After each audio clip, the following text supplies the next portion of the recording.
Canisius in the all-blue. This is the 11th all-time meeting between these New York State schools. We are underway from the SU Soccer Stadium. There's Christian Fortier with his first touch, the freshman who scored the wonder goal against Charlotte to get the draw. The 49ers now all the way up into the top 20, so that draw looks pretty solid for the Orange considering how the last month has gone. Well, Mark Tankey's side, Adam, wants to play aggressively. That's the style that they play in. He said coming into this game, they don't really adapt that style as much as they just try to play to their capacity against Syracuse. If they have to adjust and play back, they're going to do that. But the goal is still to score goals. They want to be offensive and on the front foot. There's Eli Sidibe taken to the ground and a free kick. Sidibe, a Syracuse native, went to Nottingham High School just a few minutes down the road. Same high school that Syracuse women's basketball coach Felicia Leggett-Jack graduated from. Yeah, Sidibe uses that speed really well. You see him do it to draw the foul there in the midfield, and he gets a little bit of early chance at momentum for this Golden Griffins team.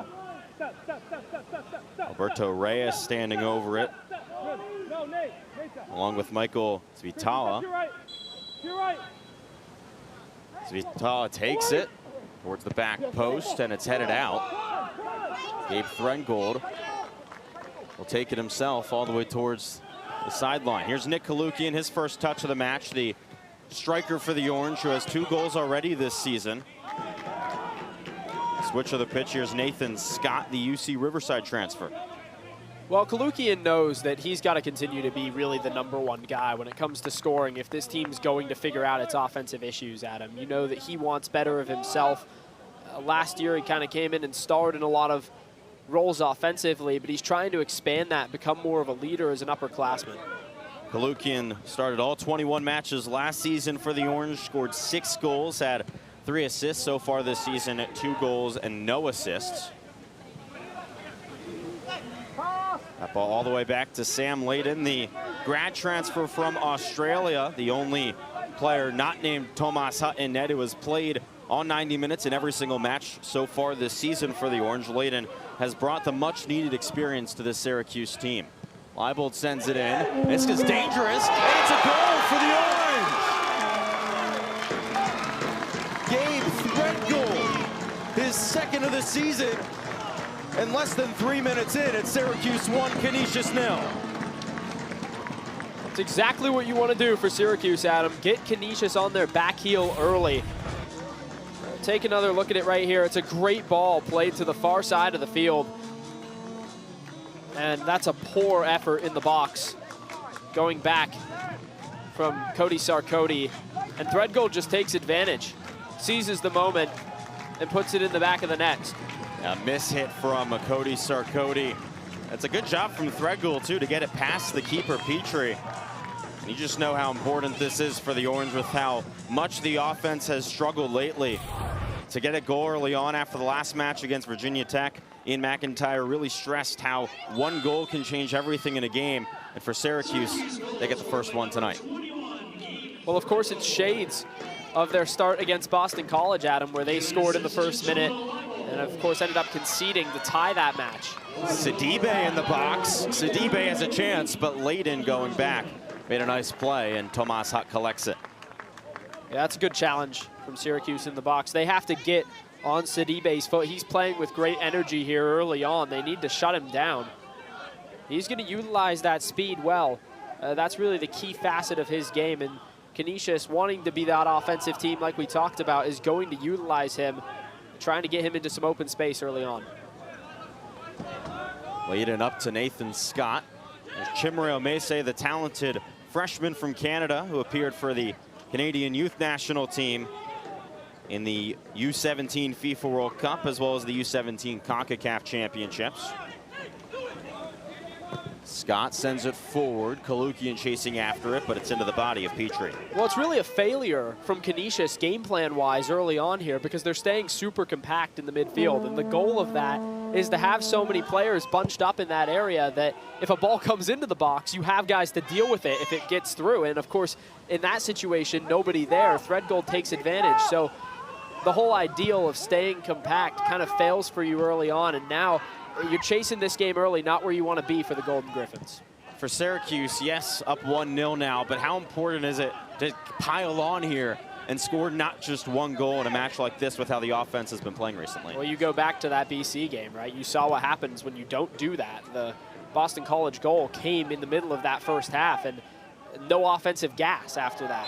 In that second half, it was really a dead performance from this Syracuse side, so you want to make sure that you can continue to pressure a team that's going to be fighting hard, a team that obviously Mark Tankey is coached to the point where they're not going to give up just because they're down a goal. They're going to continue to press you offensively.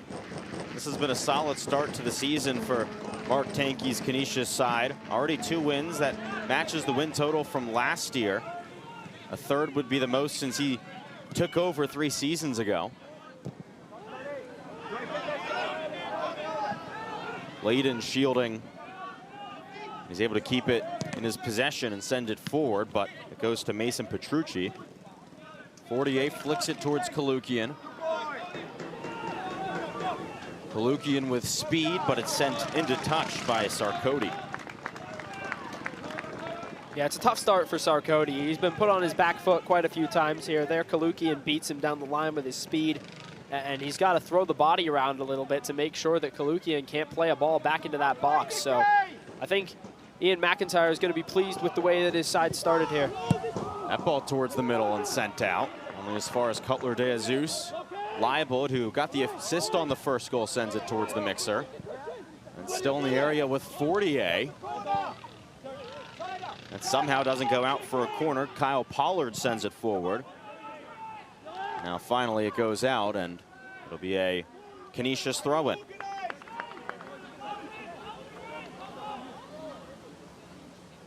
Mark Tankey again in his 3rd season leading Canisius. He said that even though his team's already won 2 matches so far this season, he wishes they would have won more and thinks that they could have won more. The expectations are very high this year. Nathan Scott spins back towards the middle. That's a nifty move. Now Chifamba. All the way back to Layden.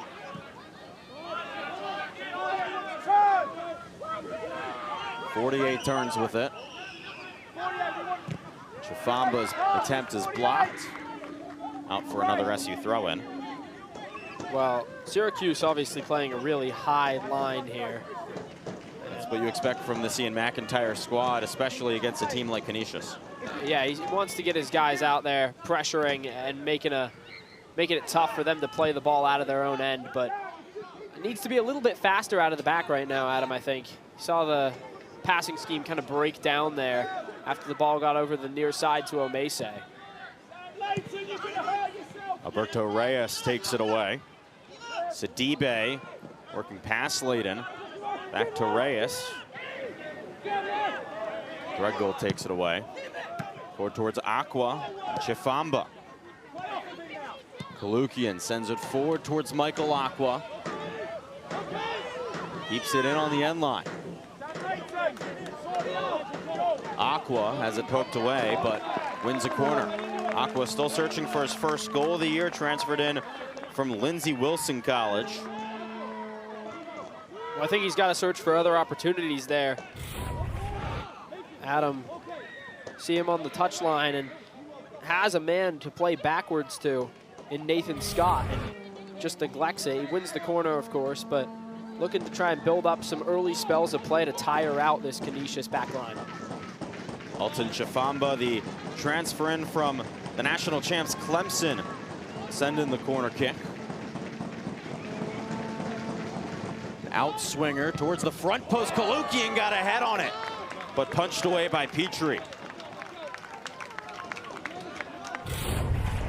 Well, Canisius has just gotten punished here for switching off inside the box. Nobody marks Kalukian as he comes toward that near post, and he gets a great head on that, just plays off of the keeper, Petrie, and that's poor defense. Now another chance for SU.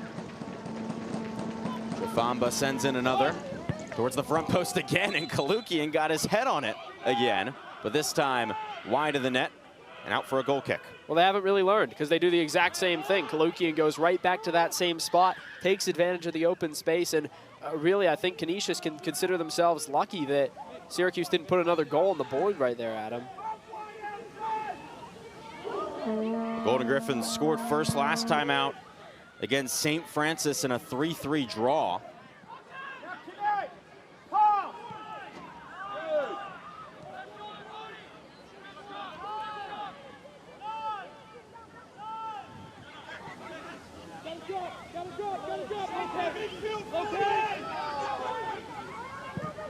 Chafamba to Omese. The freshman now pushing forward. Omese already has 2 goals this season. Now sends it back out and Fortier forward towards Threadgold. Syracuse really pushing those wing backs up as Threadgold, one of them, wins another corner kick.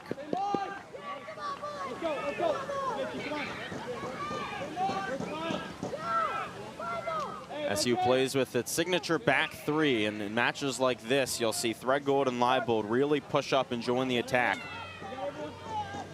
As well as some of the center backs sometimes, Omese especially, will really push forward. All the big bodies in the box now is Chafamba.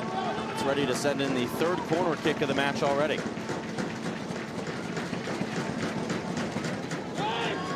Towards the back post this time, a scissor kick blocked, another chance. And a free kick for Canisius. Well, they said it's come off his arm on the bounce back to Omese. Get another look at it right here. How often do you see a center back try that?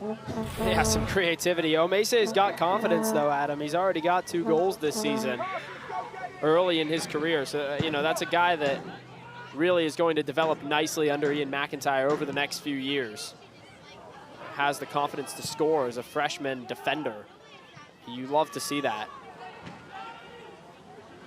Omese's 2 goals. The first one was the winner against Colgate in the opener. That came very late in the 87th minute. He also scored against Niagara in the 3-0 win. That was the last win for the Orange. Came all the way back on August 25th.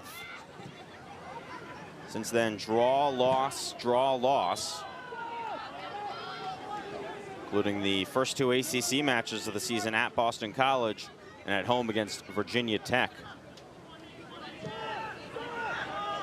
And you have Louisville on the horizon as well, which a squad that's dropped out of the rankings, but not someone to take lightly. Petrucci tried to send it in towards Ellingson, but Syracuse takes it away. Nathan Scott likes what he sees ahead. Through towards Aqua, but this time Sarkody makes no mistake. Sends it out of play. That's good work from Sarkody this time. A little bit more anticipation, which we didn't really see in those opening minutes.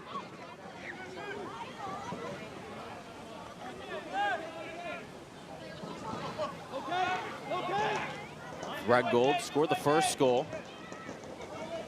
Tried to chip towards Aqua. It's out towards Chafamba. Chafamba still looking for his first goal this season. Does have 1 assist already. Looking for the first goal of his collegiate career.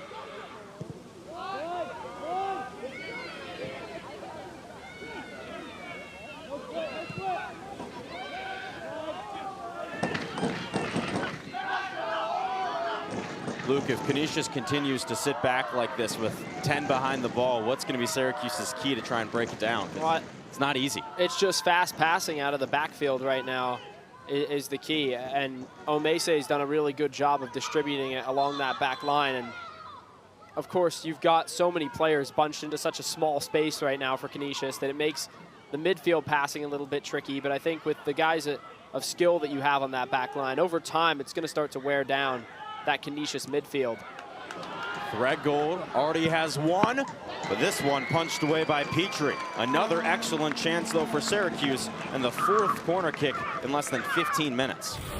Threadgold just finds himself with a ton of space in the middle of the field right here, and maybe a little bit more of a creative strike, but he does a good job after that angle gets closed off. Firing a shot on there, and that's well done to get to it as well by Petrie. Chafamba already has sent 3 corners in, and all 3 have looked pretty promising. The Orange with everyone bunched up around the back post. Sent towards the back post. Omese gets a head on it, but it's cleared all the way out. Gave Threadgold right there, though. Yeah, a bit too much on that corner. And need to settle down a little bit, play with some more controlled energy. Chafamba in. That ball's loose and is cleared out. Chafamba keeps it in the area. This time towards the back post, headed on and into the back of the net. Andre Cutler de Jesus. His first goal of the season, his first in orange, and it's Syracuse 2, Canisius 0. It's just some relentless pursuit from this Syracuse attack. One comes in and you've got that back line scrambling for Canisius and just another cross, and it's really well finished off by Cutler de Jesus. Finds a pocket of space on that back line and receives the cross from Chafamba really well. Yeah, right now, Adam, Syracuse simply looking like the better team against Canisius.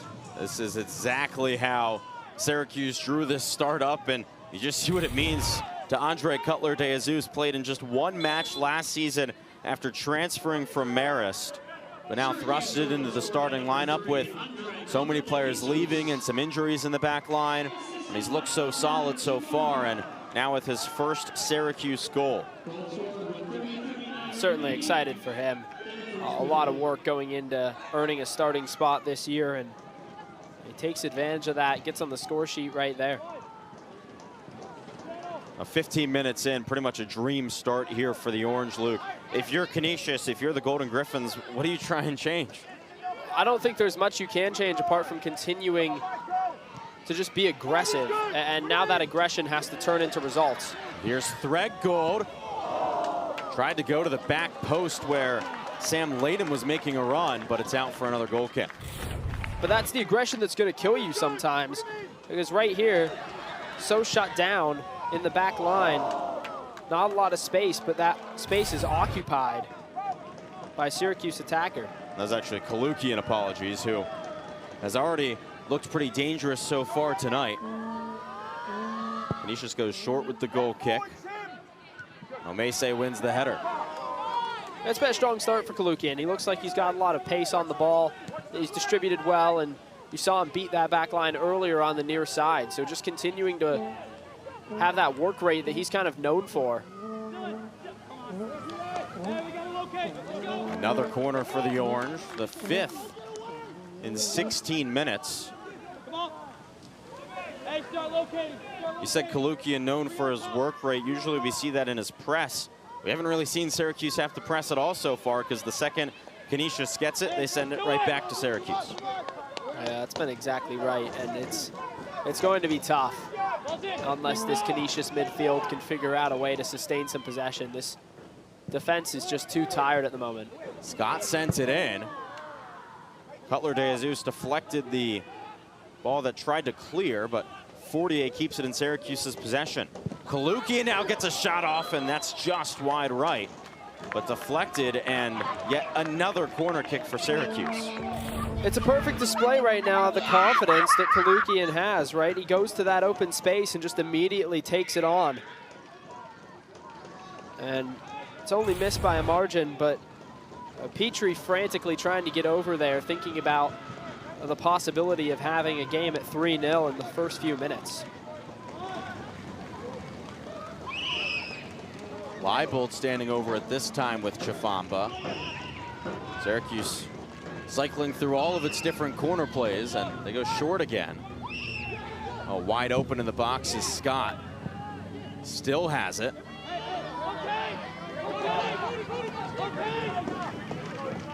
Chafamba a low ball in, and Petrucci takes it out all the way himself, but not for long. Omese takes it away, and Syracuse will control possession once again. The Orange searching for a third. Kalukian loses it, but the throw-in goes to Syracuse. Kalukian gets a little bit confused there as to what he's supposed to do with the ball. Has it in between his feet, and smartly lets it get poked away out of bounds. Threadgold, the long throw to Kalukian, controls in the box. Here's Threadgold, in towards the front, blocked and cleared all the way out by Petrucci.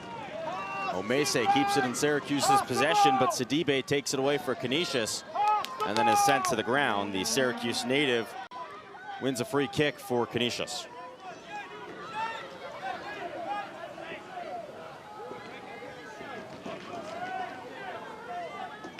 Cody Sarkody will take the free kick. The senior from Union, New Jersey, has started in every match so far this season, has played every minute in every match so far this year. Threadgold ahead to Kalukian, but Sarkody with a nice play. Yeah, seen that matchup kind of develop throughout the opening minutes here, Adam, between Sarkody and Kalukian down that near side. And so far, it's actually been Sarkody that's been winning that battle.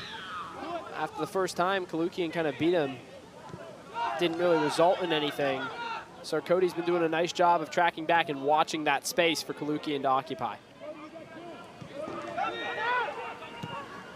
Canisius pressing a little bit more. Omese has a lot of space. Gives it to Threadgold. Aqua now with Threadgold making a run. And Sarkody once again sends it out. And Sarkody's being forced to expand out into those wide areas to just shut down that wing for Syracuse, because that's what's created all these threats, all these balls into the box. Omese pushing all the way forward. Leaves it for Scott. Nathan Scott sends it out. Go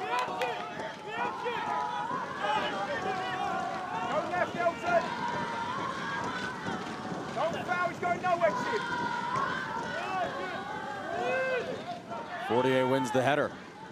Aqua loses it to Svitala, who is playing a lot further back today. He leads Canisius with 3 goals, but against this Syracuse offense, doing a lot more defending than he might be used to. Yeah, you can already see the tired legs from that front line even on your screen for Canisius, just chasing after the ball way too much. And, you know, Michael Tanky did acknowledge the fact that there was going to be challenges with that. Kalukian, a little bit too strong of a touch. Canisius takes it away. Petrucci tried the ball forward to Sidibe, but Layden sent it forward. Now Chafamba gives it off to Nathan Scott.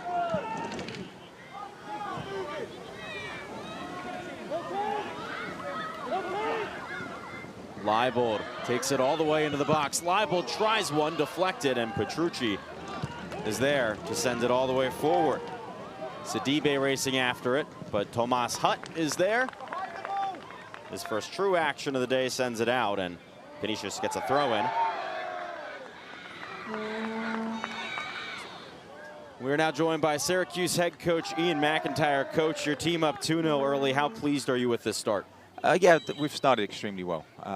Good response from our guys, to score that second goal now, it's let's see if we can kind of build on that. But look, they're still dangerous in transition and getting the balls. Look, they've got a lot of pace up front right now, so it's important that we keep this mentality, but we've started extremely well. Coach, we appreciate some of your time. Canisius has been pretty compact. You've kind of taken advantage of them down that near side on the wing so far. Is that something you saw in film or was looking to take advantage of coming into this game? No, look, we're playing our brand of soccer right now, getting into good areas and getting balls in the box, and we've had a good start, but it's there's a lot of soccer left in this game.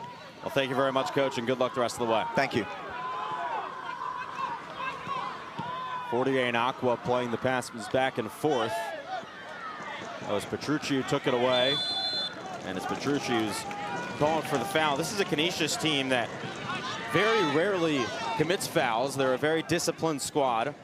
Michael Tanky talked about how one of the things that he says to his team all the time is you cannot pick up yellow cards. After 5 yellow cards, you're suspended for a game.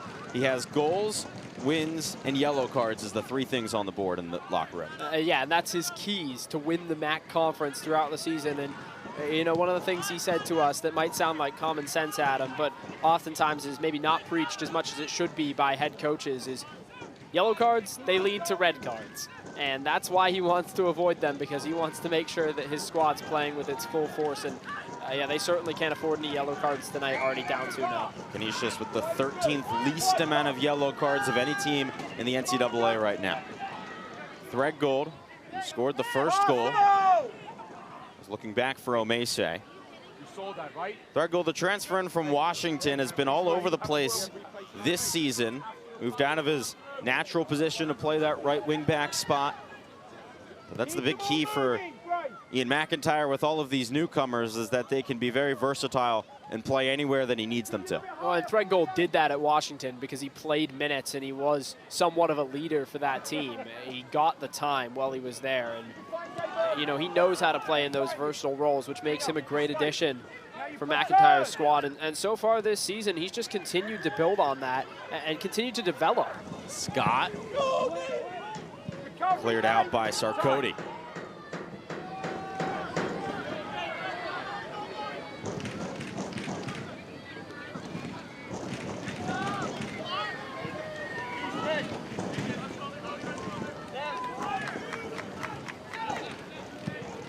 Layden sends it up to Scott.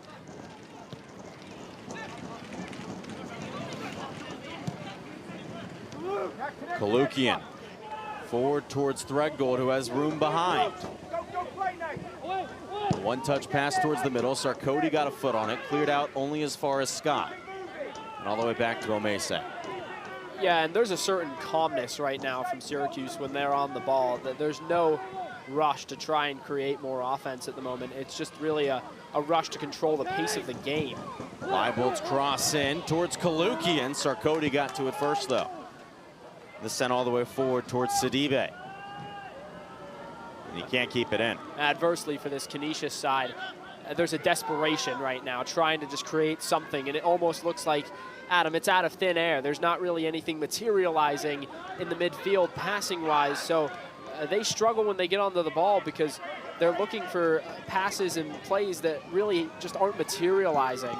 And, you know, that's the struggle that their head coach talked about this morning, that they have to really play kind of a never say die type of attitude. Leibold's balling towards the box. A chance for Aqua. Aqua right into the hands of Petrie.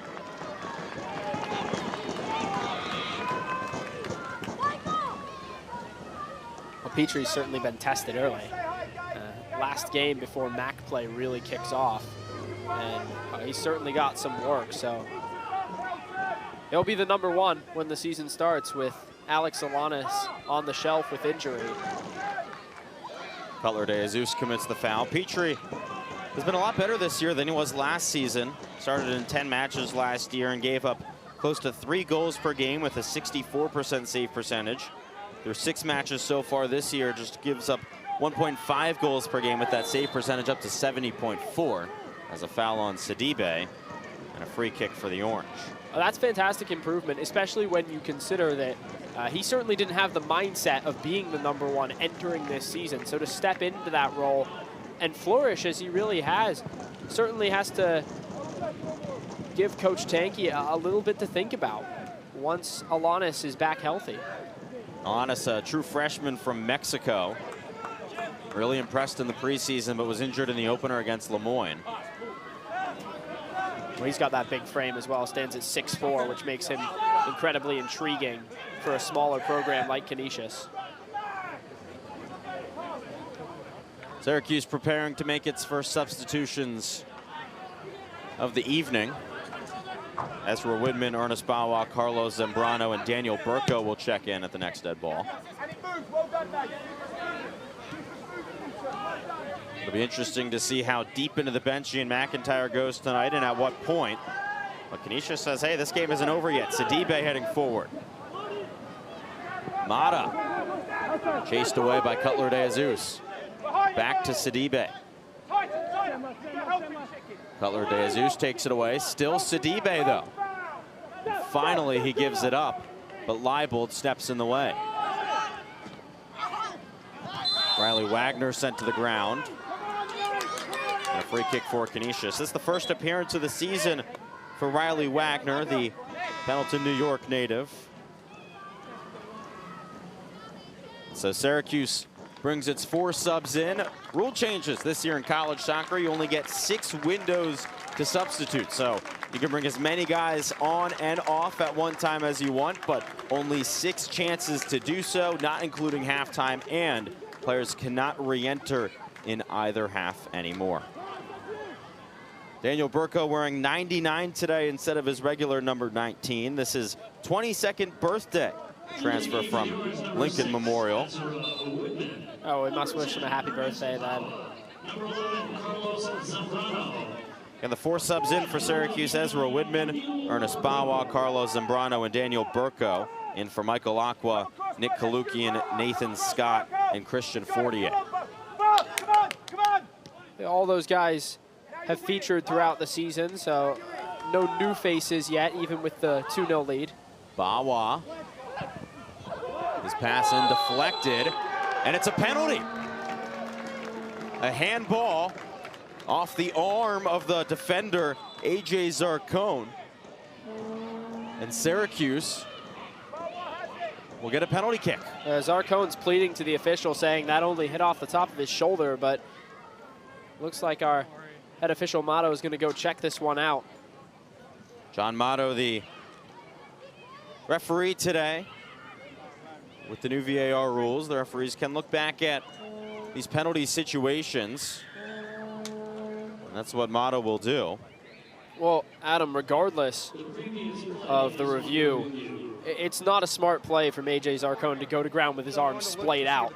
And whether or not they're going to check to see a handball here, whether or not he's actually got the middle of his arm on it, it's a terrible look with the official standing at the top of the box. The angle that he has on top of that play is not going to allow him to get a great view of where exactly the ball hits him in the arm, and you have to understand the call. We take another look at it. Bawa is the one who sent the cross in, and as you said, Zarcone's arm's just way out wide. Actually, that might have hit his shoulder, though. It's right kind of in that questionable area, arm or shoulder. Oh, it's got him in the bicep is what it looks like to me, and I believe with needing overwhelming video evidence to overturn the call, I think this one's going to stand. I'm sure they'll have a long look at it with Syracuse up 2-0 and get the call right here. PK, it hit him right here. It hit him right here. It hit him right here. So John Motto says it does hit him right in the shoulder. If that ball is probably a couple inches down the arm, it's a penalty kick, but instead, we play on. A.J. Zarcone pled his case, and he probably single-handedly gets that play overturned because of the way that he pleads to the head official there. So credit to him, kind of saving himself there. But I think he's a bit lucky, Adam, to be honest. Syracuse is asking for a corner kick because it went off of Zarcone and past the end line, but the referee saying no, because I blew it dead for the penalty, it'll be a drop ball instead. But I'll tell you what, that's the type of energy that you want to see from Syracuse up 2-0 in this match, that they want the ball, they want to continue to go after it. Yeah, continuing to press and press well. You know, you force a defender into a bad position there and take advantage of where he's at, put that ball into the box. There's a good chance that someone in the middle would have had a foot on that. Omese, a great play to keep it in Syracuse's possession, back to Layden. And you know, with the way that things have been lately, Adam, I think the person who's going to be happiest about the way that this game has gone on is probably Ian McIntyre, because he's going to love to see that continued desire, right? That continued effort on the ball. Don't break. That's the key for Syracuse, playing a full 90 minutes as Canisius makes its first 2 substitutions of the day. It's Gianni Angarin and Edson Flores. Both have started matches this season. Off the pitch, Messafin Ellingson, as well as Alberto Reyes.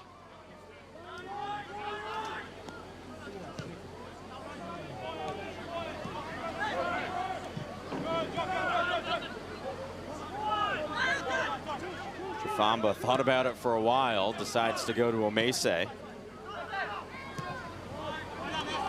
And they'll switch to the far side. Cutler de Jesus, and back to Sam Layden. Eli Sidibe has got to be absolutely exhausted right now. He's been chasing after the back line pretty much the entire match.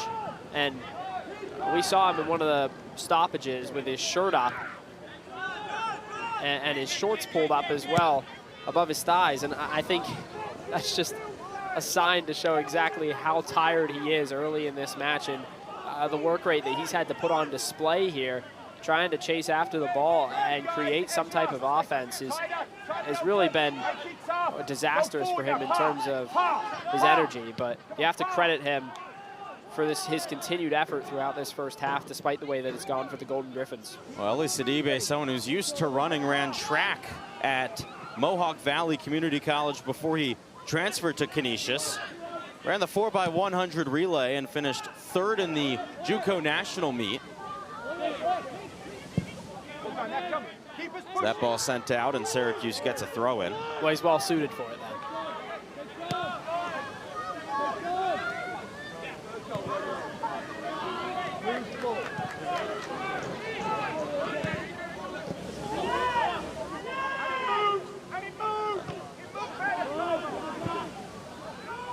Leibold with room. Crosses one towards the middle. Threadgold tries it, and it's right into the hands of Petrie.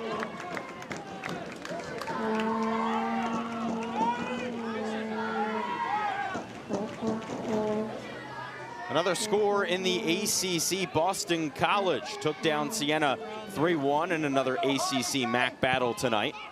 BC drew Syracuse 1-1 a couple weeks ago. So the ACC proving itself against the MAC today as a foul and a free kick to come for Canisius.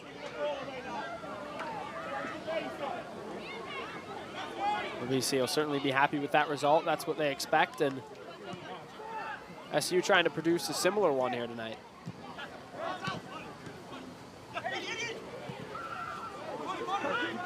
Mata forward towards Sidibe. Threadgold sends it out, and for the first time tonight, Canisius has a corner kick. Interested to see how the Canisius attack kind of organizes here, because we got a lot of tired players on the field, and looks like Svitala is going over to either take that corner short or actually send it into the box, and looks like he's going to be the one taking the corner. They do have another man there to play it short. Svitala and Flores are in the corner. Sarkody at 6'5" in the box is the tallest man by about 3 inches. This one towards the back post, and Hutt comes out to collect. Puts his hands right in front of where Sarkody's head was, and Syracuse breaks out with Carlos Zambrano. It's good composure from Hutt, and really not a great corner from Canisius. They put it right into a spot where Hutt's got plenty of time to go over there and make a play on it. Burko with Petrucci on his back. Back to Layden. Syracuse getting ready to make 4 more substitutions.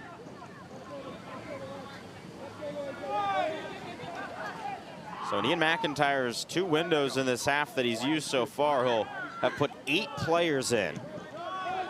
Something that we haven't really seen much of this season from the Orange, but with the 2-0 lead, McIntyre just maybe rotating a little bit more than we've seen in the past. With ACC play really getting into full swing now as well, you want to preserve those bodies as much as you possibly can. Some of the new players coming on right now.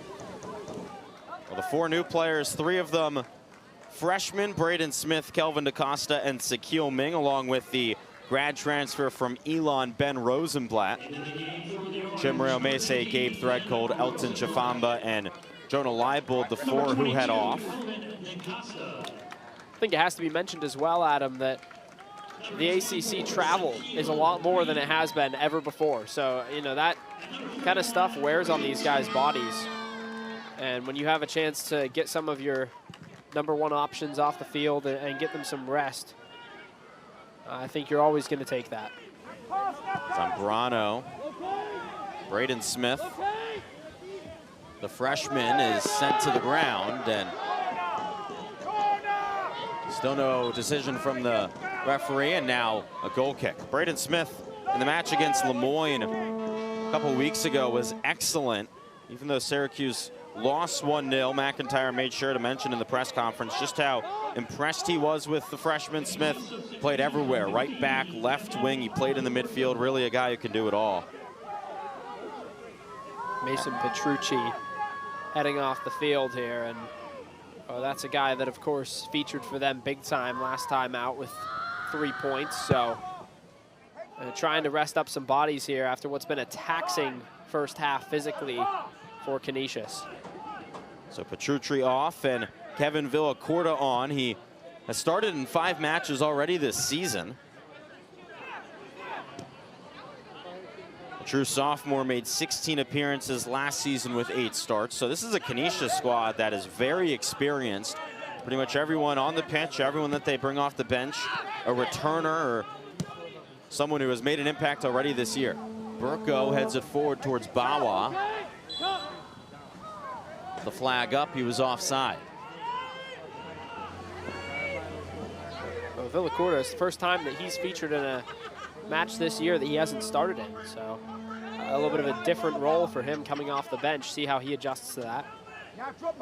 For some players, that means they can work a little bit better. You have 100% fresh legs against some guys who have been on for a while. Zambrano, the Daytona State transfer, all the way over to Shaquille Ming. Can be a bit of a negative as well, though. Some guys need that early work rate to get going and kind of get their legs underneath them. So interested to see how he adapts to that.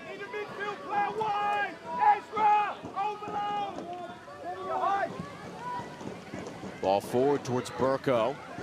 Burko shoots and scores! The birthday boy with his first goal for Syracuse, and it's 3-0.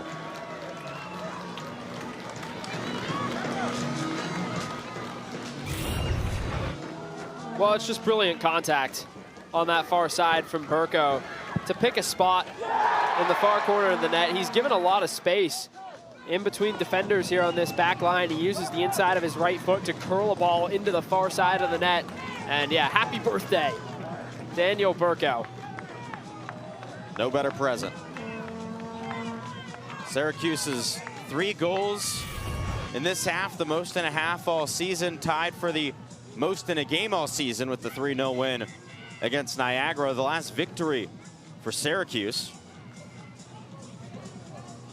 Daniel Burko with his first goal of the year, his first goal since transferring in from Lincoln Memorial. But he's a guy who's used to scoring. Last year in 19 appearances, 20 goals. One of the crazier stat lines that you'll ever see. It won him the South Atlantic Conference Offensive Player of the Year and the D2 Southeast Region Player of the Year. He's got his first at the highest level of college soccer. Certainly, Ian McIntyre going to be pleased with the way that he finished that one off. Shows great composure, and you know, I'm sure you could show a lot of people that, and they can tell you that he's a goal scorer from the way that he took that ball on the edge of the box.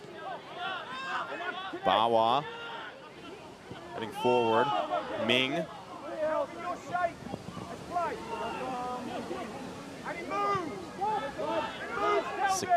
Kelvin DaCosta now. Another one of the freshmen who has started 3 matches this season.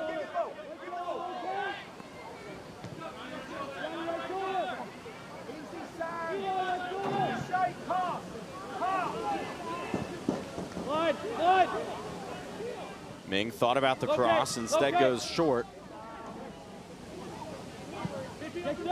That's all the way back to Cutler de Jesus. Andre Cutler de Jesus and Sam Layden, the only starters not named Tomas Hutt, the keeper, who are still in the match. The rest of the 8 have all been subbed out. Braden Smith, one of the substitutes in, loses it. Gianni and Gernon. And it's a free kick for Canisius.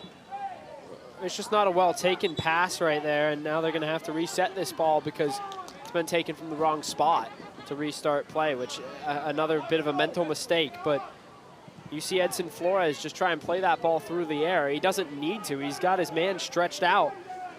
the Syracuse midfielder that's marking him, and all he's got to do is play a calm pass, but it's that kind of lack of patience on the ball right now that's killed Canisius. The want to try and do something that's not there. If they just give it some time, they're going to find those passing lanes. Right now, they just haven't been able to do that. Zambrano to Burko. Here's a shot from Widman, and that's just wide to the right. But another excellent opportunity for the Cuse. Well, Canisius has just got to be faster collapsing right here. You see that space just left open, and even though A.J. Zarcone slides toward the middle of the box, you see the other defender who's making his debut, Riley Wagner, slide with him. So that space stays the same size, and that's where you see the Syracuse attacker slide in there, and Widman gets a chance on goal. Cutler de Jesus wins the ball away from Sidibe, but wins it right back. Now a long ball forward, foot race after it between Layden and Sidibe, and Layden has no choice but to send it into touch, and Canisius gets a throw in. The Golden Griffins still searching for their first shot of the match. Did get a corner kick a few minutes ago, but have struggled to put together any true chances. Burko forward to Zambrano. Zambrano back to Burko. Daniel Burko just wide to the left. Almost had his second on his 22nd birthday. Well, I wouldn't have gotten much better than that. And it's another great strike. This time he maybe would have liked to have gone to that left foot.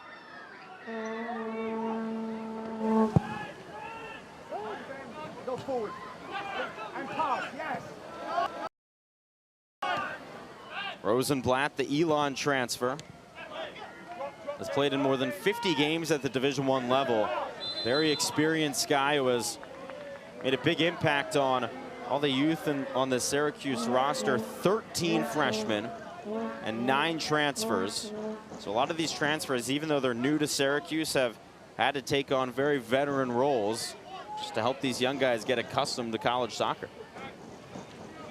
Well, that's been part of the adjustment period, right? Early in the broadcast, we talked about some of the offensive struggles for Syracuse with just 1 goal in their last 3 games coming into today. And I think that's one of the reasons why, because you've got a lot of new guys settling into roles who may have that veteran experience, but they're settling into Ian McIntyre's systems and the way that he likes to play the game. Bill Corda lost it.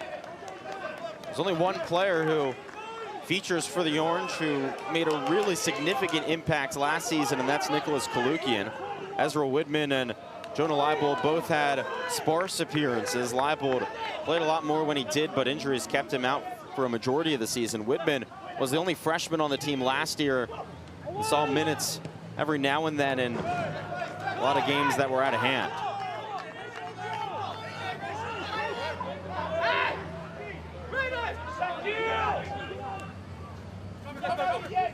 Burko heads it back to Bawa. There was an excellent story in the Daily Orange by Zach Wolf about Ernest Bawa and his journey to Division I soccer. He was born in Accra, Ghana, and lived with his uncle growing up. Walked a mile and a half, or an hour and a half, sorry, to go to a tryout to make it to a developmental academy to eventually get up to D1. He went to the Taft School in New York for a number of years in high school. Was away from his family, but played at North Carolina, and now here at Syracuse. Just an excellent story. Well, that's incredible dedication. And of course, so many of these guys have really put forth a ton of sacrifices to be where they are today.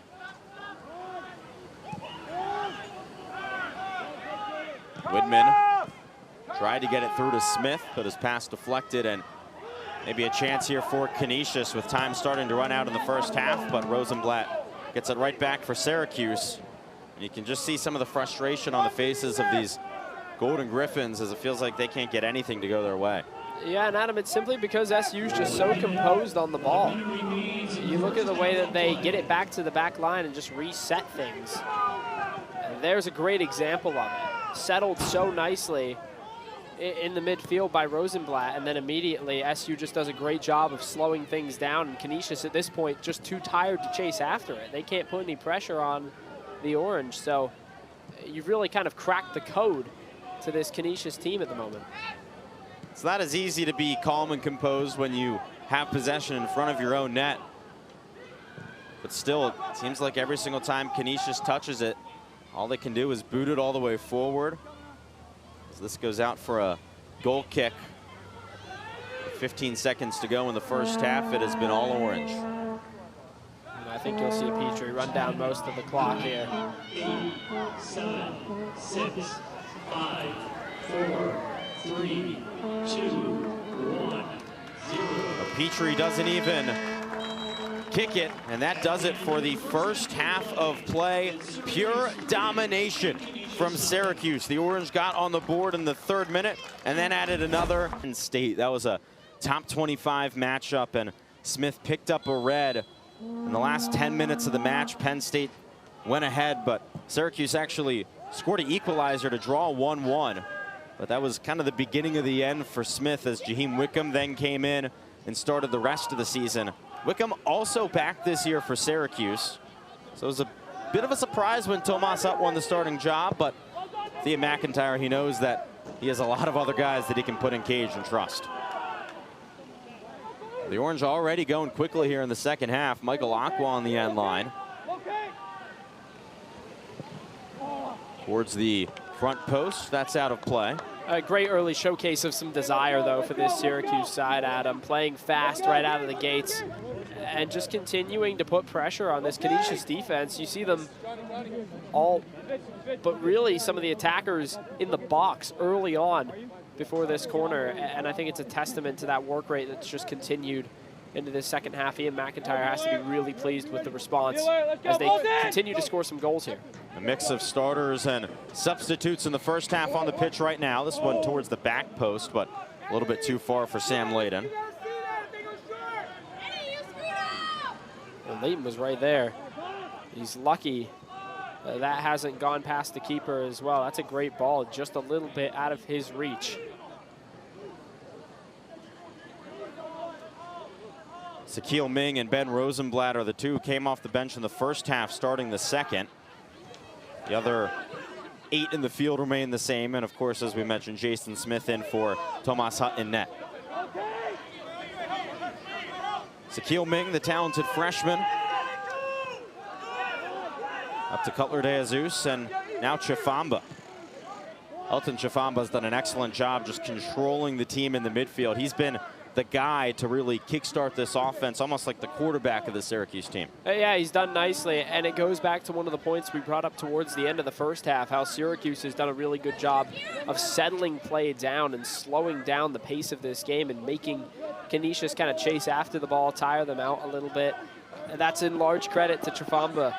He does a good job of distributing that ball to the back line, and he's, as the game's progressed, continued to get better at putting it through the midfield as well. Canisius made a change up top, maybe try and help out some of those tired legs of pressing. Luke Zabluski comes on for the first time tonight in relief of the guy who was just running all over the place, Eli Sidibe. Well, Zabluski's one of 2 players with 2 goals on a team that has 6 different goal scorers early in this season, so certainly he'll be a welcome addition, some fresh legs, and a guy that can put the ball in the back of the net. Canisius' offense coming into this match was one of the best in the MAC during non-conference play. Last season, they had the 3rd best offense in the MAC, behind just the conference champs in the regular season and the conference tournament champs, as Nathan Scott's attempt goes out for a goal kick. He's tried to be a bit flashy there, up 3-0, and hasn't worked out for him, so a goal kick coming up. But you love the effort from Scott, trying to show off a little bit and maybe put his stamp on this game. You're not going to get many chances to do that in front of Ian McIntyre, Adam, where he's maybe not going to be a bit disappointed he didn't take something else. That's one of those situations. Ben Rosenblatt misplays it. Villacorta on it. And Syracuse cleans up the mistake. Sakil Ming streaks forward and sends the ball to Kalukian. Lucky there from that Syracuse back line. They could easily get punished with the way that they close down there. And like you mentioned, Rosenblatt just fails to play that ball correctly. Zabluski sends it in. Smith punches it away. Still in the area. Here's a chance for Villacorta, but right into the body of Jason Smith. First shot of the match for Canisius, and Jason Smith sees his first shot of the season. Yeah, good work. Jason Smith doesn't look like he's missed much of a beat. It's actually a nice sequence to go from left to right foot for the Canisius attacker, and just fires one straight into the chest of Smith. So nothing too difficult to start him off.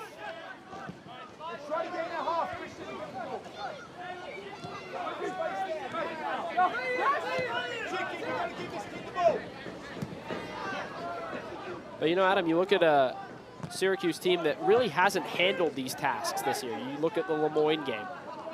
You know, even if it's one moment where an opposing team has taken advantage of a lapse in defense or just a mistake in the midfield, SU hasn't been able to strike back. And we talked early on about adding on, continuing to have your foot on the gas pedal. SU's done that tonight. 3 goals on the board now, and in this second half early on, continuing to dominate possession. I haven't really seen Canisius have a spell on the ball outside that quick gaff near the back line a moment ago. The only match that Syracuse has really dominated this year before this one was against Niagara. That's a nice ball. It's a great one to Gabe Threadgold. Okay! Okay!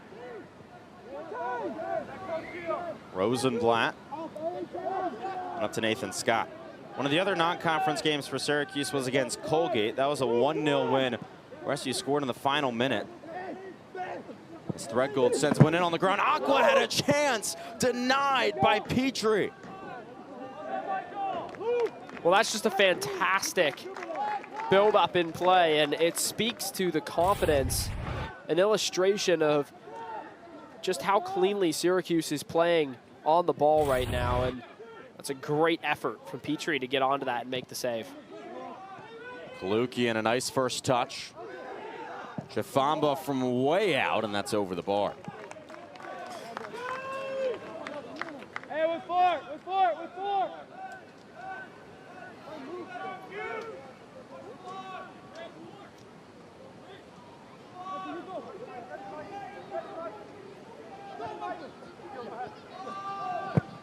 Petrie pressured.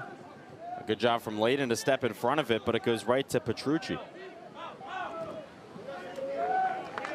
But a misplay, and actually that was off of Ming, apologies, and it's a Canisius throw-in.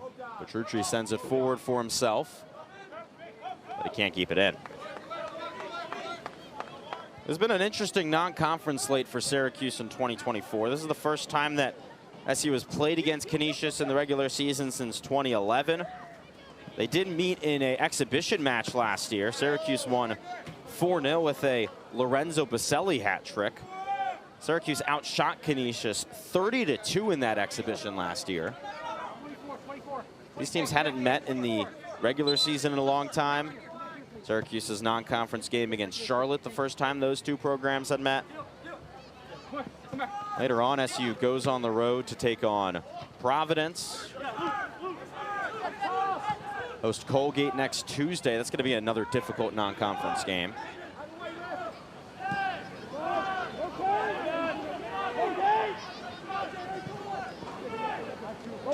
Okay. Threadgold kept it in. Canisius somehow doesn't give up a corner kick. Well done, Ben! Sarkody will just boot it forward towards Zabluski, and that's in a touch. It'll be a Syracuse throw-in. Around the hill, Syracuse volleyball back in action soon. The Orange off to one of the best starts in program history, and it is a Salt City clash. Lemoyne comes to the women's building. That game will be here on ACC Network Extra on Thursday at 6 p.m. Threadgold is trying to find Kalukian, but it's out. But Syracuse volleyball squad undefeated right now, 9-0, and after really struggling last year, great to see that early season success. It certainly is, but we know that Lemoyne is capable of some SU upsets. Oh, here's a chance, and there's a fourth. It's Nathan Scott, his first in a Syracuse uniform. And the Orange dominating here in the second half. Space in the box taken advantage of by Nathan Scott, but you've got to give some credit to the ball played in by Threadgold. Scott does a great job to finish it off. He walks into that pocket of space, the cross just out of the reach of every Canisius defender in the box. And it's been a tough night for Jack Petrie. It has been a tough night for him, but to his credit, he's made a number of good saves, but really just nothing you can do there to deny Nathan Scott. That's the first goal of his collegiate career. Had 3 assists at UC Riverside last season in his freshman year, but now with his first goal in college, it comes in the second half against Canisius. Thrilled for him. And a guy who played a whole lot at UC Riverside, started all 16 games for them last season, but normally more of a defensive midfielder. He's getting involved up in the play, and Syracuse playing with a lot of looseness right now and loads of confidence, which I think is really the key factor for Ian McIntyre's squad right now, because Adam, you know, to be quite honest, there's been plenty of times this year where they haven't looked like a confident group. And even when they have come away with some wins, it hasn't always been a win that makes the coaching staff and the players feel good about it. Right now, they can feel good about this win. They've dominated a team that they expected to dominate. 3 of the goal scorers, guys who scored their first at Syracuse: Daniel Burko, Andre Cutler de Jesus, and Nathan Scott. The other goal for the Orange came from Gabe Threadgold in the 3rd minute, his 2nd of the season. For Syracuse, it's a very similar thing to the team last year. There isn't necessarily a target man who's going to score all of your goals, like on the 2022 team when they won the national championship with Nathan Opoku and Levante Johnson. So it's just seeing what everyone else can do. Can you score as a team? And tonight, that's been the case. Goes out on Chafamba. Petrucci will throw it in. Well, no one's questioning, though, that there's tremendous amounts of quality on this Syracuse team. A lot of talented players, really just about people finding that role. It's putting it all together. You get the freshmen, the transfers. It takes a while. Ian McIntyre has kind of pleaded for patience from the fan base, because it's not easy to have 22 new players come in, have just 1 returning starter. But all things considered, McIntyre has done a really solid job this year.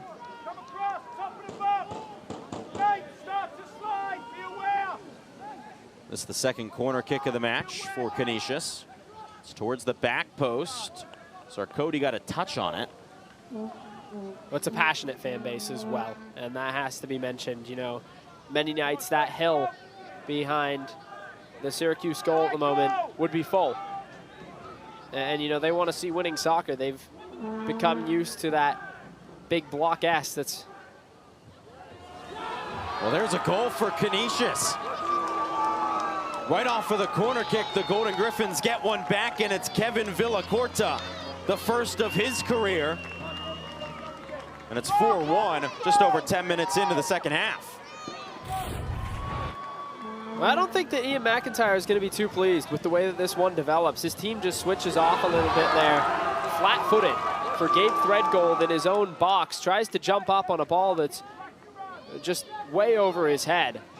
And you see him, he doesn't take that second step towards the attacker, and he pays for it right there. So now you have to switch the lights on a little bit upstairs. And Ian McIntyre certainly, you know that we'll be expecting him to do just that. You know, even though you're up 4-0, Ian McIntyre is never going to be happy about conceding a goal.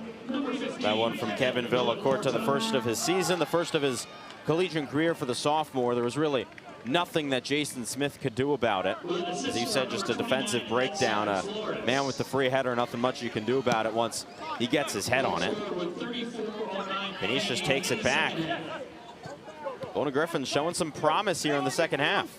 Well, really, Adam, that was the first period, maybe the 5 minutes leading up to that goal, where you had started to see Syracuse switch off a little bit. Not the same intensity that we saw throughout the duration of the first half. And you could kind of sense that maybe some more Canisius pressure was developing. And even now, just seeing some of the more extended periods of possession the entire match. Zarcone sends it forward. AJ Zarcone has played the entire 90 minutes in every match so far this season, and every match going back to September 16th of last year. He's logged 1,530 straight minutes for Canisius. He's done a solid job tonight, really doing just all that he can do to try and slow down this Syracuse attack that has been completely relentless. Really the definition of a workman right there. Someone who's going to show up and give you minutes. And Zarcone, he's had an all right game tonight. Scott towards Kalukian. Ming back in towards Kalukian, deflects off of him and into Petrie's body. Petrie's got to come back against his momentum there last minute. Kalukian didn't even really get a true shot off. It just deflected off of his thigh and forward. Well, he's got loads of space on that far side as well. He would have liked to have gone there, and that's why you see Petrie breaking for that far post. And a foul as Rosenblatt was sent to the ground by Zabluski.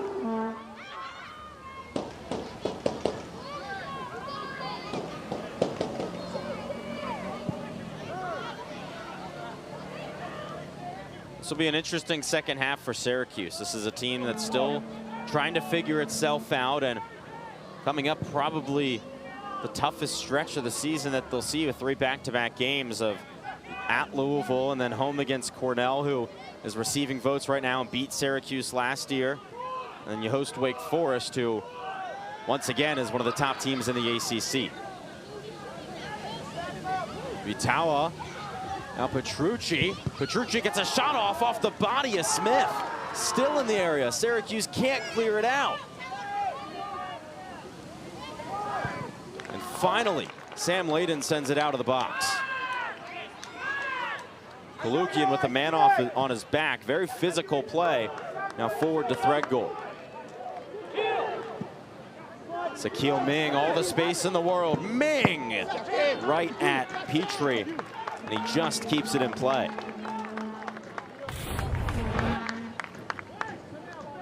Bit of a second win for Canisius. You look at the way that they are possessing the ball right now, more of a spell in the last 10 minutes than we've seen at all, and then almost on the counterattack, Adam. Syracuse continues to generate good opportunities, but as you just said, Canisius now starting to do so as well. Ming with a good job to win position and sends it to Fortier. Searching through for Aqua, but it was Riley Wagner who got there first. Again, Wagner making his first appearance of the season. Dylan Rice, who had started all 6 matches for Canisius coming into this game, out with an injury, so Michael Tanke had to switch up the starting 11 a little bit. But he's also quite honest with us this morning coming into this game. This is the last match before conference play for Canisius, but it isn't a true tune-up for conference play because it's completely different from how those conference games will go. Canisius has to sit back against Syracuse. So it's just trying to, see what you can get from this game. Yeah, he really said that the tune-up ended with their previous game. And after that, they're just worried about kind of going out there, testing themselves tonight, seeing what they can achieve against this Syracuse side, and then preparing for MAC play. Because, of course, as a mid-major team, they're forced to win their conference if they want to get into the NCAA tournament and make any type of run. So that's where the work starts for Canisius, and it's really tonight about getting your fitness levels right and challenging yourself as a squad before you get into conference play. And even though he's given up 4 goals, Petrie in net has been pretty solid. He's made a number of good saves, which has to be promising moving forward. Nathan Scott takes it all the way. It's out for Ming. Towards the mixer. Aqua on it. Kalukian, while fading away, it was blocked. Aqua gets another chance, and that's just high of the net. Michael Aqua still searching for his first goal of the season. Has had a couple opportunities tonight, but has just been unable to break through. Aqua's gone for power there. Not sure if I really agree with that decision. He's got a lot of space down low to maybe try and slot one softly past the keeper, but Instead tries to pound one into that near side 90 and yeah, just blasts it over top the net. Canisius goes short again on the goal kick. Something that you really only see in college soccer. The team is just consistently going short to one of the defenders right next to the goalkeeper.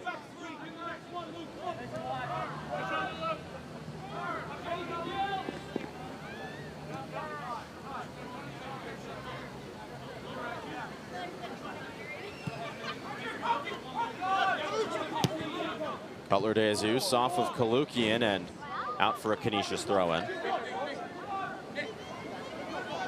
Kyle Pollard sends it in. Syracuse gets the ball right back.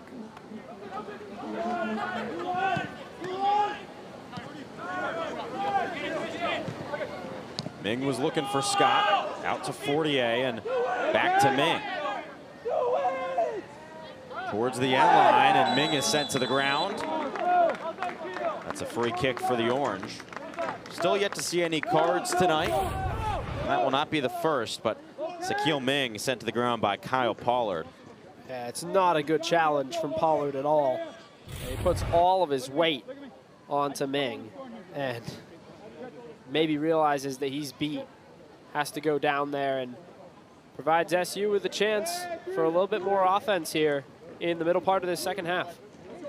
It's a good position for this free kick. Nathan Scott, who scored the last goal, will send it in. One man wide on the box here. Ming goes towards the front post. It's out to Ming, who sends it in. He'll stay in the far side of the box with Aqua. But that's off of his hand. The second official, Democritus Pashalidis, will put up the flag, and it's a free kick for Canisius.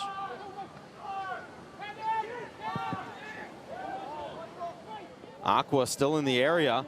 He gets away from Petrie. There's no one in the net.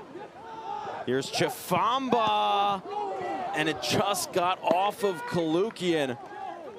Went in front of the keeper, Petrie. Another great chance for the Orange.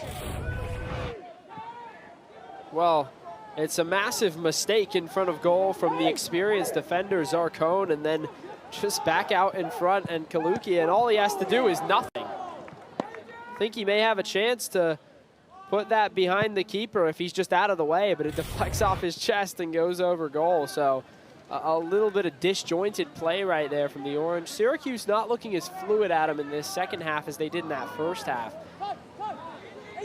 Canisius definitely controlling a bit more possession. It's kept in on the far side by Gianni and Guerin, but not for long. Golden Griffins have just struggled with those short passes when they're back in their own corner. Just can't keep possession. Oh, well, that's a perfect spell that kind of demonstrates it right there. You see them just have panic on the ball when they're trying to move it out of their own end. And that's why nothing's been able to be built up consistently, because there's just not enough time taken to settle down and really let everyone move around, find position, and get to where they need to be to have success. On the far touchline and just struggling to settle the ball down, pushed out of bounds really by only your own fault.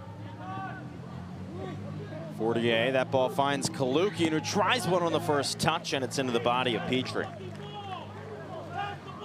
Well struck from the left foot of Kalukian right there. Out to it early to answer the call is Petrie. It's the 9th save of the match by Jack Petrie. He had 19 in the 6 games prior. Sarkody sends it all the way forward. Sakil Ming chasing after it. I think he's got to try and play it over that high press that Syracuse is employing right now. Out of these goal kicks that he's had, you look at him just play a little finesse ball out to his wingback on the far side. And stuff like that is just not going to work out when you've got a team pressing you as hard as SU is pressing at the moment. A couple subs coming in for Canisius. Lodi Mata and Eli Sidibe, who both started for Canisius, head back onto the pitch. Chifamba let Sidibe get it. I was really impressed with Sidibe's first half. Interested to see what he can do here in a couple minutes in this second half. Kalukian a couple heads forward and then taken away by Pollard.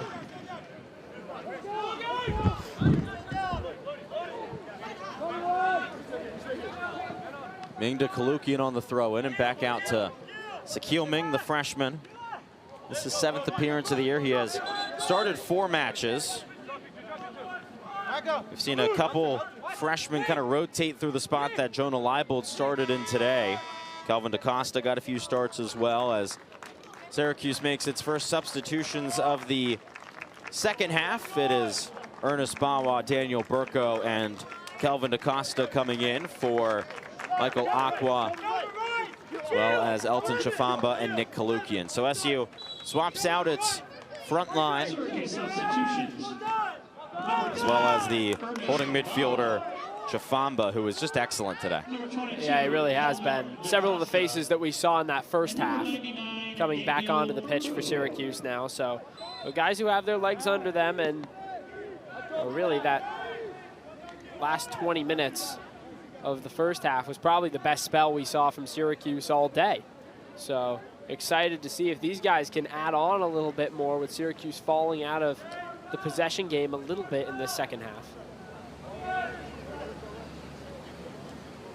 We've talked a lot about the chaos in college soccer this season. Wake Forest, one of Syracuse's future ACC opponents, draws Elon 1-1 in an in-state battle. Syracuse on the attack. Canisius pushing forward. Svitala. Burko wins it back. It's so hard to gauge college soccer now. You see a team like Wake Forest draw Elon and you think, oh boy, that's not great. But I mean, we talked about it earlier yesterday with Clemson drawing Holy Cross. Anything can happen, especially with this sport, especially if the underdog scores an early goal. It's so common, and it's really something that we only see in college soccer, nowhere else. Yeah, and I think it provides hope to Syracuse as well, that even though they've gotten off to a bit of a shaky ACC start, there's still plenty of room to improve and grow. The difference between now and November is going to be striking.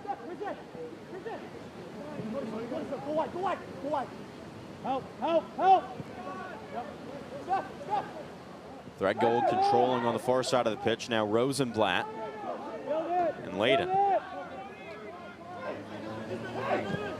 Good, Kyle. Okay. Ming attacking in, tries to split a double team, but he gives it away. Canisius heading forward, Sidibe to chase after it, and that's what we've seen from him pretty much all match, just a long ball forward and praying that Sidibe can get there in time. That time he couldn't. Bit surprised, no call from John Matto right there. That ball looked like it was out of the reach of the SU attacker by the time the contact was made, and I feel like that's got to be an off-ball foul. Burko, nice pass to Scott, was trying to get Bawa involved as a foul, and that's going to be the first yellow card of the match issued to Michael Svitala, who can't believe it. Got his palms up in the air. Yeah, Svitala, of course, this, like you mentioned, Adam, not a heavily penalized team, and maybe, just maybe, the referee's thinking about that last play a moment ago when he brings out that card and books number 10 there. That's just the 7th yellow card all season for Canisius here in the 7th match of the year. That's Vitala's second. Golden Griffins averaging 1 per match, which not bad by all means, but in a 4-1 game, you want to try and avoid the yellow cards, especially if you're Vitala and you already have 1 to your name this season. Fortier, Scott, and Ming all standing over it. They leave it for Scott.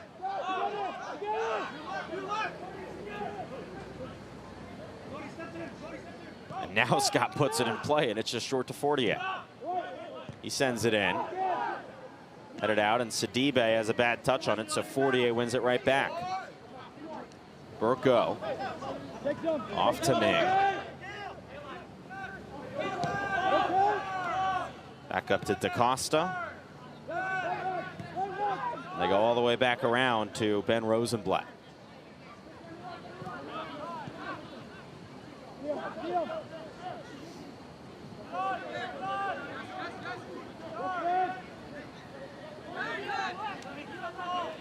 Scott trying to find a lane, but a miscommunication between him and Threadgold. Bawa's chasing after it. He's able to keep it in play, but does so by committing a foul, and it's a free kick for Canisius. I'm not sure I'm really understanding the idea and attack right now for Syracuse. A little bit of disjointed play. You're not seeing the players synced up moving forward at the same time that they're playing balls forward, and you know, maybe just trying to reset things here a little bit, get Ian McIntyre to talk to his bench, show them why stuff like this isn't working, because right now we're seeing a lot more of the Syracuse that we've seen when they've struggled to score goals, rather than the one tonight that's been an offensive powerhouse. Ming sends it in, and that's sent right back out. That's why these moments are so important for Syracuse, even though you're up 4-1, just to see the ball go into the back of the net, to create those combinations. That's stuff that you can do during a game that is just not the same as during practice. So these moments are still important, even if it puts you up by 4 instead of leading by just 3.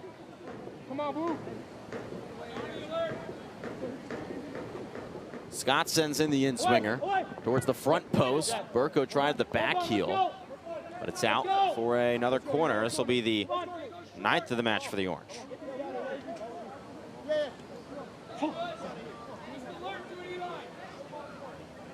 Get the ball, come on! Interesting to see what Burko does here. Obviously showed that goal-scoring prowess earlier on, and we mentioned the 20 goals last year.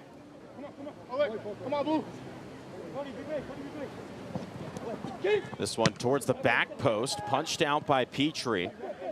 Still towards the top of the box. Ming keeps it in the area. Scott goes short, the quick 1-2. Scott tries one towards the back post. Burko gets his head on it. Now Bawa, and finally it's into the hands of Jack Petrie. Just slows down and lays on. Syracuse women's soccer team watching on. It's been a great start to the season for the Orange, and they're back in action at home on Sunday at noon against number 4 UNC. It's going to be a really difficult matchup for Syracuse, but SU has already picked up a big home win this season against Northwestern. So a chance for them to prove something to the rest of the ACC. That's a tough match coming up for Syracuse women's soccer. They're going to have to give their best if they're going to be competitive with the top 4 team in the nation. And some more substitutes coming on the field now. The Syracuse women take on Florida State on Thursday as well, another top 5 team in the country. They just played at Virginia Tech and at SMU before that, so it's been a really difficult stretch for this SU women's team that does not get any easier moving forward, but this is a squad that has high hopes, and so they're hoping that they can do something special against North Carolina on Sunday at noon. That game will be here on ACC Network Extra. 3 subs in for Syracuse. It's Ezra Woodman, Braden Smith, and Carlos Zambrano, all featured in the first half, off Nathan Scott, as well as Christian Fortier and Gabe Threadgold. So their night's all over with no more re-entry in the second half.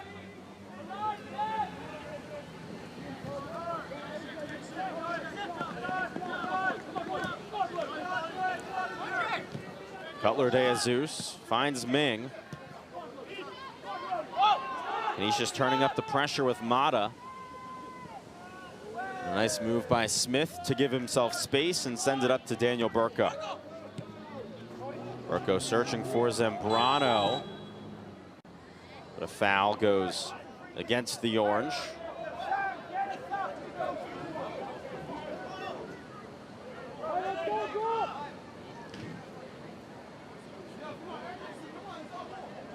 Apologies, that foul actually against Canisius. So it's a Syracuse free kick. Yeah, Ali Sidibe, not a fan. He's continuing to complain here. He's going to need to watch himself. Not be surprised in this late stage of a game with the game out of hand if Referee goes to his pocket if things get too out of hand. Sidibe leaves it for Mata. Plays it back towards Sidibe, and Kelvin DaCosta with a great play coming back on the ball. That's exactly what you want to see from the freshman. Mata as a false nine kind of there has just played that ball a little bit too wide. He's got to let Sidibe use his speed. Instead, he gives DaCosta enough space to close that down and, like you mentioned, make a great slide tackle to clear that ball away. But the ball's got to stay tighter. Make sure that you're staying inside and not making Sidibe do extra running.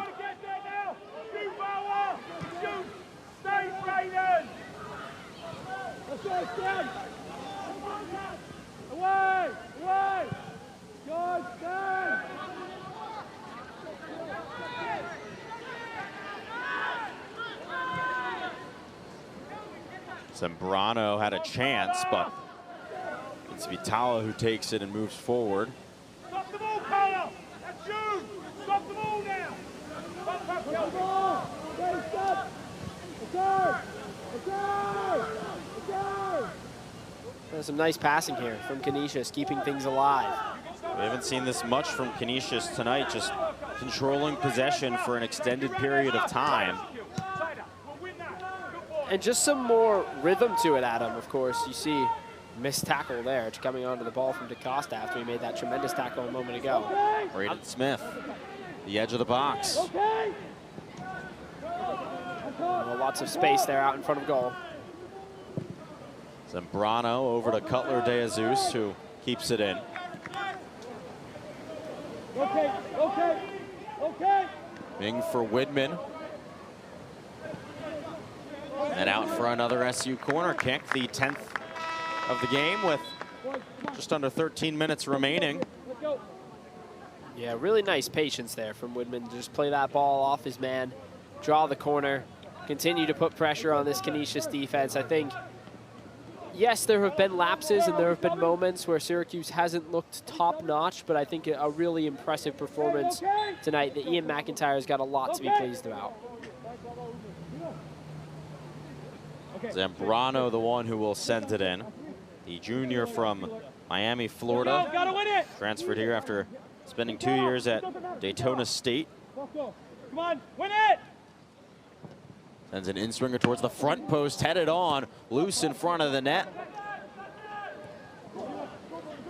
Canisius comes away with it. Villacorta wins a throw-in. He's the one who scored the first goal for the Orange, as Golden Griffins getting ready to make a couple of substitutions. Josh Miller, as well as Alberto Reyes coming in. This is Miller's first appearance of the match. Comes from Brampton, Ontario. Grew up playing for Sigma FC. Sigma, one of the top youth programs in all of Ontario. Sigma FC and Vaughan FC, the two that really battle it out. There's been a lot of Syracuse players who have come from those two programs in the past.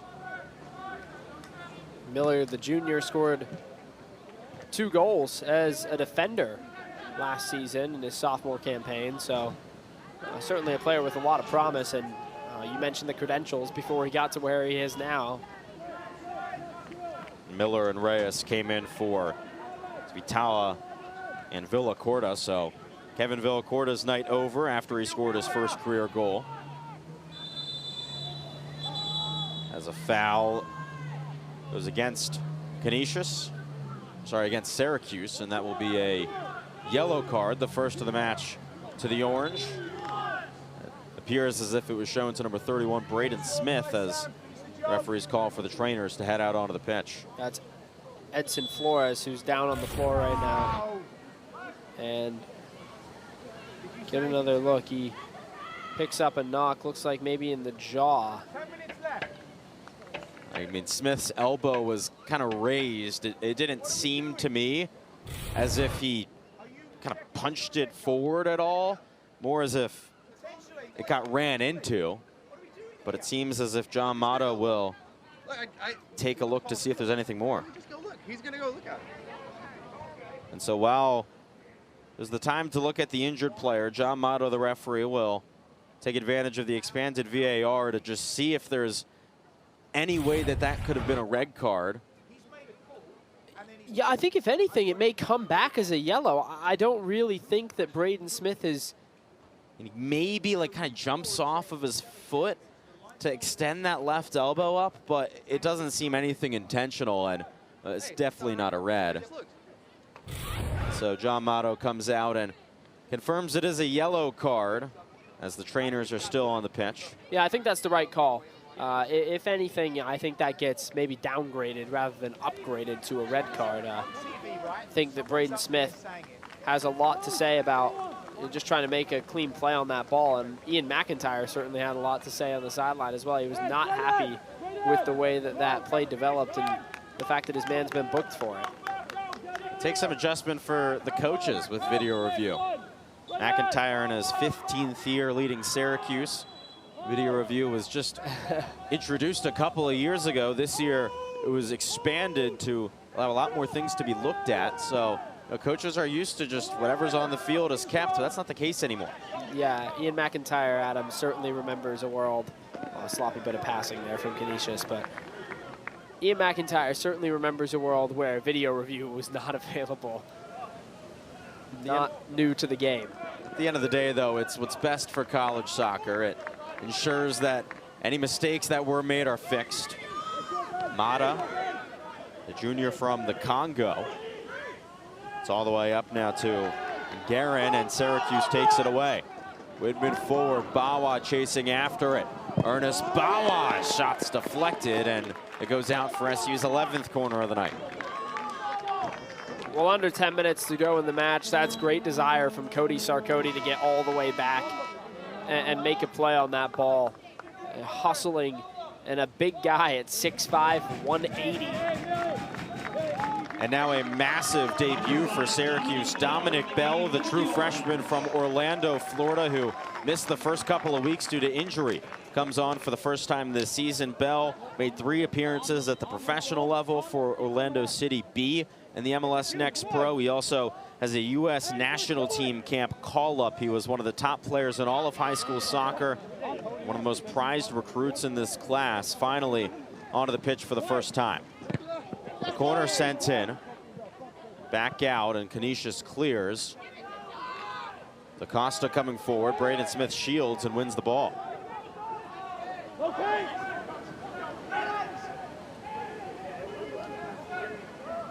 Smith lost it, and Canisius looks forward, but the pass deflected by DaCosta. It's all the way back to Widman. Well, if you want to talk about a big body, Dominic Bell is definitely that. 6'5", almost 200 pounds as a freshman. So that's an imposing force on that back line. And right now, just out of high school, you have to imagine that he's going to be a force that opposing teams are pretty afraid of for years to come in orange.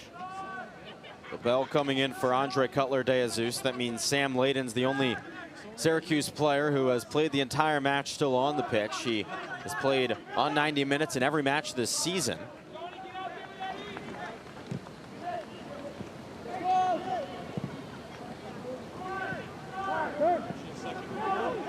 It's turned over to DaCosta. Zambrano. Ball finds Sakil Ming. Ming with some pace, and that's way over the bar. Ming needs to take a second there, just slow down, keep his composure on the ball. He's got really no one marking him closely and has time to send that ball into the box, but takes his time a little, or rather rushes it a little bit. And that's why things have been rushed. See the shots. 26-3. That's just absurd. It's not close, Adam. Well, it's closer than when these teams met in an exhibition last year. I said this earlier. That was 30-2. But sometimes those lopsided shot battles don't necessarily result in a lopsided score. You mentioned how Syracuse beat Colgate 1-0 earlier this season. Colgate then went on the road and beat Virginia while getting outshot by almost 20. That's what you do with the opportunities. I think that's why as well Ian McIntyre has so much to be pleased about from tonight's match. because the team has capitalized on opportunities. You're never going to say no to a night where you score 4 goals. And now another new face coming on for the Orange. It's Michal Gratis, the captain, who is making his first appearance of the season. He comes in for Sakil Ming.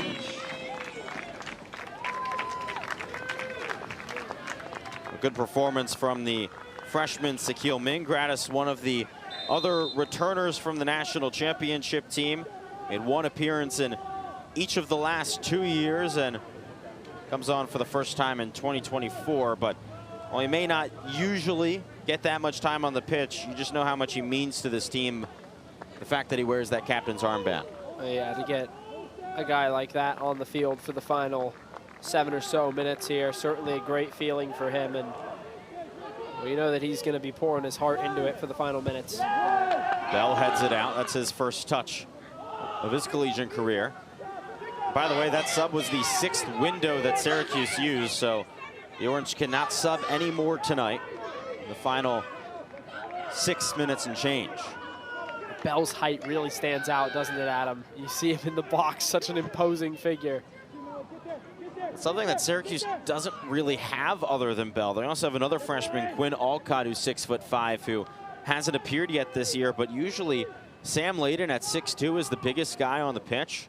Ian McIntyre made that pretty clear after the Virginia Tech game that this team is small. Virginia Tech was a big team, and they got really just like physically demolished.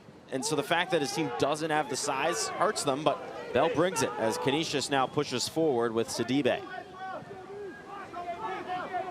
Reyes.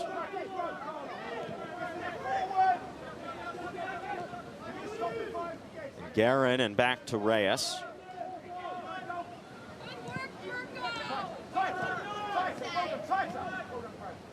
Ball through towards Nguyen. Referee says play on. There's Kyle Pollard. All the way back to Nguyen. Canisius controlling possession again. They've done this a couple times in this second half. Mata working on DaCosta. Sends it all the way back to AJ Zarcone. Just not quick enough decisions in the midfield right now for Canisius. You see they have that ball near the top of the box. They have to continue to be incisive and play it forward. It's not happening, and that's a nice challenge right there.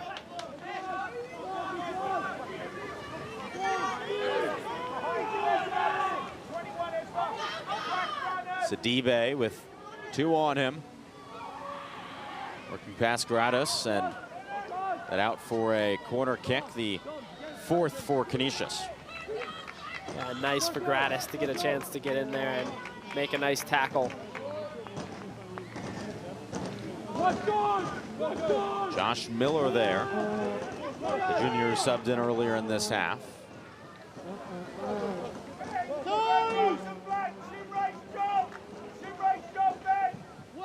Miller goes towards the front post. It's headed away. Chipped back in. Smith decides to come out at the last second and brings it in. That was dangerous. Yeah, Smith's got to be more committed earlier in that play if he's going to stay in his net or come out and make a play on it. That time he gets caught in no man's land a little bit and almost gets bitten for a goal. If you've got a little bit more of a convicted finisher in the box there, like you'll often see in the rest of the ACC, then that's probably another goal behind him. It seemed like Smith thought it was almost 50-50 on whether he was going to go out or not. Kind of hesitated before collecting it. You got to do one or the other, stay back or go out.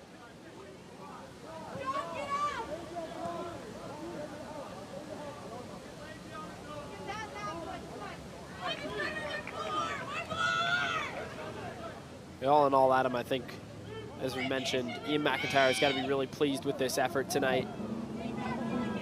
A lot of strong build-up play. You've seen the finishing.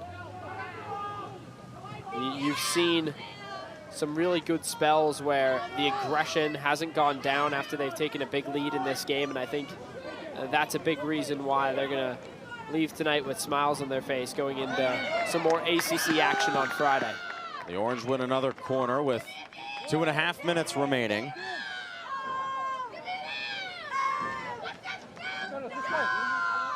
Zambrano and Bama over there to send it in. Syracuse has to be pleased with this performance tonight. The Orange back in action on Friday at Louisville. That match at 7 p.m. Gratis in the box, gets a shot off. It's deflected. He has another chance. Still Gratis, sent to the ground. And the referee points to the spot. John Motto awards Syracuse a penalty kick with 1:56 remaining. Careless from Glody Mata in the box. Give you another look at it right here. Mata just makes a challenge on a ball that is nowhere near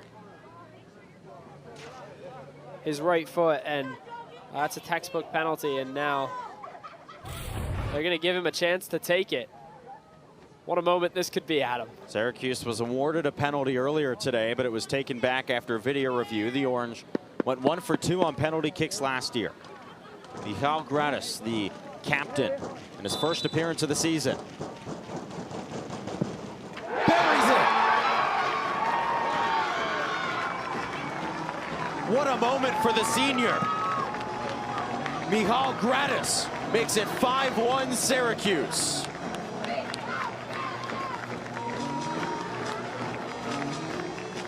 Well, that's tremendous. I mean, really no better way to put the punctuation mark on this win than to have a senior captain who really you never expect to play in a game come off the bench, draw a penalty, and then finish it off with class. You see the Syracuse women's soccer team celebrating. You know just how much that means to everyone involved in Syracuse soccer. I mean, just look at the reaction on everyone's faces. Yeah, there's no doubt how much it means to him. I mean, it looks like they just scored a goal that won the ACC, and it made it 5-1 against Canisius. Yeah. Really just ecstatic for him. Fantastic work, and it was a good spell of play to draw the penalty as well. Moved it over to his left foot, but what a storybook type ending to a win that really, I think, is going to put a good feeling in the minds of lots of Syracuse fans and, of course, this coaching staff as well.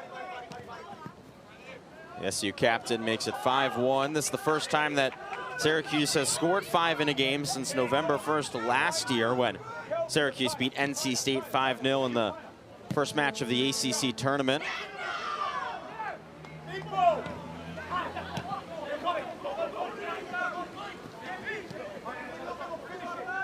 You know, Adam, this was really a needed confidence boost. We talked about some of the offensive struggles early on in the broadcast. We talked about how they've been searching for a guy to step up in the absence of an elite scorer on this team, and tonight you've seen a plethora of guys step up. 5 different goal scorers, 4 of them scoring the first goal of their Syracuse career. Woodman loses it. Burko fighting for it back. Zambrano, he would like one. Carlos Zambrano.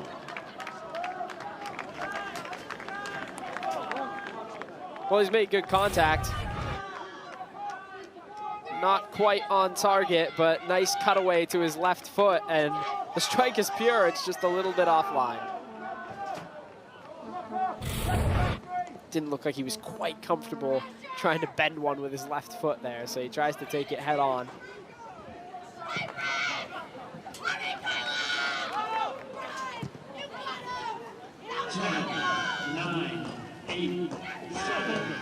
Dominic Bell shields his defender.